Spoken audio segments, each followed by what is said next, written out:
mbola ho ampitomboina ao aminareo hatrany ny fahasoavan'i Jesoa Kristy Tompontsika ry havako.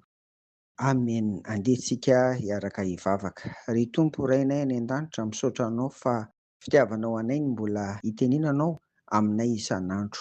Dia misaotra Tompo ny fanahinao masina ny hiasa ty anatinay mba azahoanay miaina sy ny velona amin'ny teninao Tompo.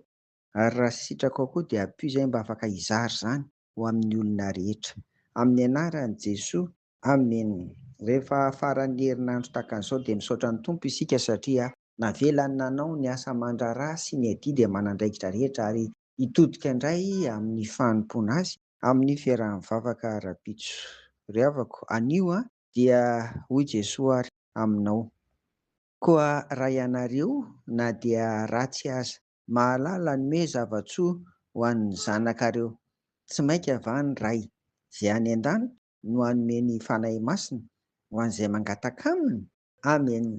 Luka 1:11, ny andininy fa 13. Eto amin'ity andininy ity ary ny Tompo ry havana Jesoa dia mamarana ny fampianarana mikasika ny amin'ny fahazotoana sy ny faharetana amin'ny vavaka.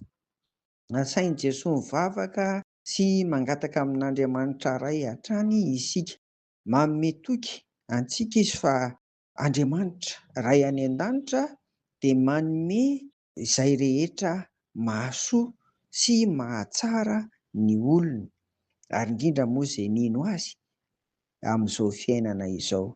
Ilay izy tsy hoe miaraka materiely ihany izay ilaintsika amin'ny fiainana andavanandro, fa mihoatra noho izany aza dia ny fanahy masina no omen'Andriamanitra ray. Ry havana, mivavaka tsika ary mangataha mihitsy tsy hankitsahatra fa manome ny tsara ho an'ny zanany ilay Andriamanitra ray ao ambony ao. Amen. Hivavaka ary isika. Ry Tompo ray any an-danitra, misaotra ny amin'ny fitiavanao ary tena tsapanay fa Andriamanitra fitiavana ianao e. Mampirisika anay indray ary hivavaka, ametraka amin'ny finoanay aminao ary tsy hitsahatra ny amin'izany. Tsy ho kivy raha toa ka tsy mahazo valim-bavaka anio, fa mino fa mbola azo izany rapitso na amin'ny manaraka ihany koa. Tompo, dia ampio ary izay anana faharetana ny amin'izany ary ino izay atoky anao. Dia omeo anay ny tsara indrindra dia ny fanahy masina Tompo mba hahatonga anay handeha araka ny sitrakao ary ampitoetra anay ho zanakao mandrakariva ihany koa.